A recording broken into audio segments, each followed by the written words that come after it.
پوری دنیا میں اگر انسانوں کی پریشانیوں کا، خوف اور گھبراہٹ کا جائزہ لیا جائے تو سب سے زیادہ جو پریشانی ہے وہ رزق کی پریشانی ہے، جو اکثر افراد کو پریشان کرتی ہے۔ جن کا رزق نہیں ہے، بالکل نہیں ہے، وہ بھی پریشان، اور جن کا رزق کچھ ہے وہ بھی پریشان، اور جن کا رزق بہت زیادہ ہے وہ بھی پریشان ہے۔ اب یہ تین صورتیں بنی، جن کا رزق نہیں وہ بھی پریشان، جن کا کچھ نہ کچھ ہے وہ بھی پریشان، اور جن کا بہت زیادہ ہے وہ بھی پریشان۔ جن کا، اب سوال یہ پیدا ہوتا ہے جن کا رزق نہیں ان کو تو پریشان ہونا چاہیے، ویسے اسلامی لحاظ سے دیکھا جائے تو ان کو بھی نہیں ہونا چاہیے۔ جن کا رزق نہیں ہے ان کو بھی نہیں ہونا چاہیے۔ ان کو کیوں نہیں ہونا چاہیے؟ اس لیے کہ نحنو قسمنا، اللہ فرما رہے ہیں نحنو قسمنا بینہم معیشتہم، ہم نے انسانوں کے درمیان روزی کو تقسیم کر دیا، جتنا اس کا مقدر ہے اس کے مطابق اس کو مل رہا ہے۔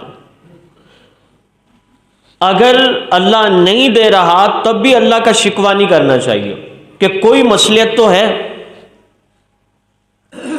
اور جن کا کچھ ہے ان کو ویسے ہی نہیں ہونا چاہیے، کچھ تو ہے نا، اور جن کا بہت زیادہ ہے وہ پریشان کیوں ہیں؟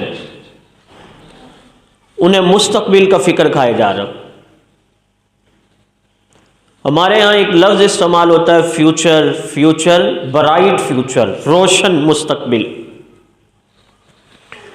یہ روشن مستقبل اکثر لوگوں کو سب کچھ ہونے کے باوجود بھی غمزدہ رکھتا ہے۔ سب کچھ ہے لیکن پریشان ہے کہ آگے پتہ نہیں کیا ہوگا، جبکہ ایک سانس کا علم نہیں کہ زندگی رہے گی یا موت آ جائے گی۔ گویا میں عرض یہ کر رہا تھا کہ جب ہم پوری دنیا میں نظر ڈالتے ہیں تو ہمیں جو سب سے عجیب بات ہے، پریشانی ہے، وہ کون سی ہے؟ رزق کی پریشانی سب سے زیادہ۔ اسلامی پوائنٹ آف ویو سے دیکھتے ہیں تو یہ رزق کی پریشانی حقیقت میں پریشانی ہونی ہی نہیں چاہیے۔ وَمَا مِن دَابَّةٍ فِي الْأَرْضِ إِلَّا عَلَى اللَّهِ رِزْقُهَا، زمین پہ چلنے والوں سب کی رزق کی ذمہ داری اللہ فرماتے ہیں ہم نے لے رکھی ہے۔ تو بات تو ختم ہو گئی، اس کے بعد پریشانی کا کوئی تک ہی نہیں بنتا۔ اور اللہ تعالیٰ نے جو نظام بنایا تھا نا آغاز میں، بنی اسرائیل کی تاریخ کو پڑھیں آپ، تو اس نظام کو بنانے میں، انسان کو زمین پر اتارنے میں رزق کا معاملہ اللہ نے رکھا ہی نہیں تھا۔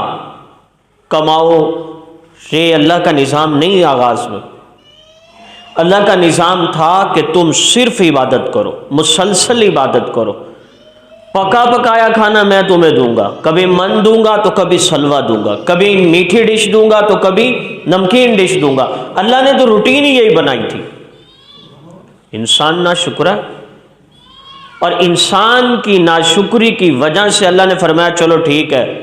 وہ کہہ نہیں رہے تھے بنی اسرائیل وَفُومِهَا وَعَدَسِهَا وَبَصَلِهَا، کوئی تھوم ہو، کوئی پیاز ہو، ککڑی ہو، دالیں ہو، تو اللہ نے فرمایا چلو تمہیں یہ رزق اچھا نہیں لگتا، پھر محنت کرو، اور پھر اس کے بعد اسے آٹا گندم بو، کاٹو، پیسو، پھر اس کو گوندو، پکاؤ، پھر کھاتے رہو۔ یہ نظام رزق والی بات تو اللہ نے رکھی ہی نہیں تھی۔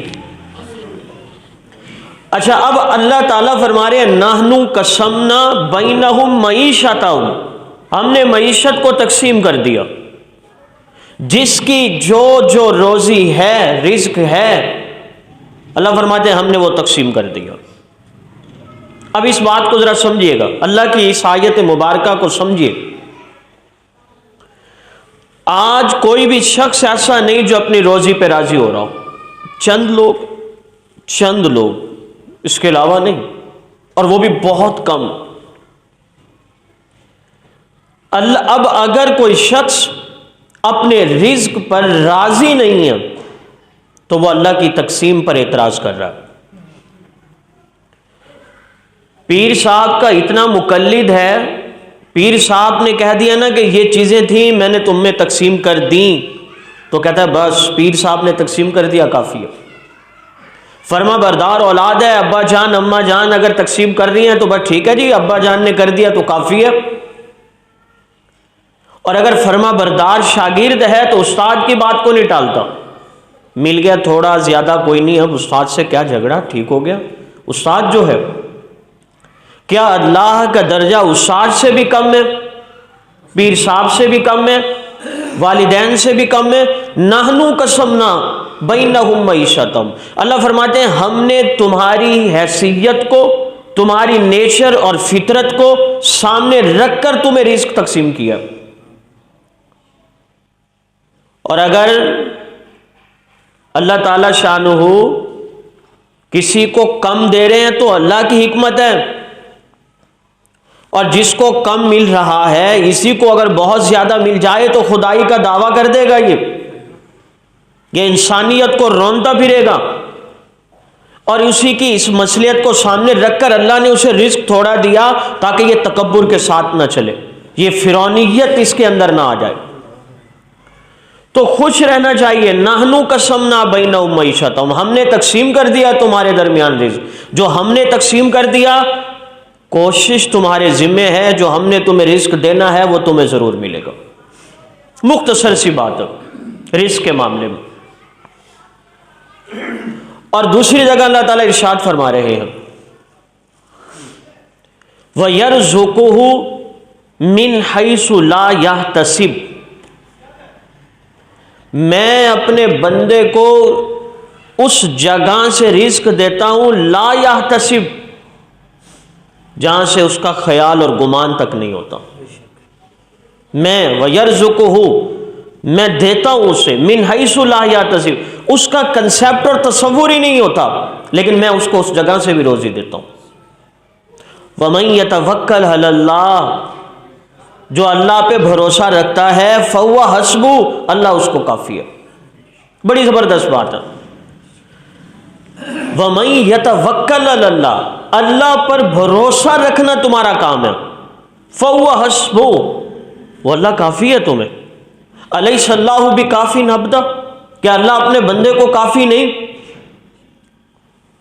آج کا انسان اپنے والدین پر بھروسہ کر لیتا ہے، M P As M N As پر بھروسہ کر لیتا ہے، آفیسر پر بھروسہ کر لیتا ہے، لیکن اللہ فرماتے ہیں میں جو تمہارے ساتھ ہوں، أَلَيْسَ اللَّهُ بِكَافٍ عَبْدَهُ، میں تمہارا رب ہوں، میں نے تمہیں بنایا، تخلیق کیا، میں نے ہی تمہاری روزیوں کو تقسیم کیا ہے، رازق میں ہوں تمہارا، لہذا مجھ پہ اگر بھروسہ رکھو گے لا یحتسب، پھر ایسی جگہ سے تمہیں رزق دوں گا تمہیں گمان تک بھی نہیں ہوگا۔ اور آپ حضرات اس کا معائنہ مشاہدہ کرتے رہتے ہیں، وہاں سے اللہ رزق دیتا ہے کہ انسان سوچ تک نہیں سکتا، وہاں سے اللہ کی ذات روزی دیتی ہے۔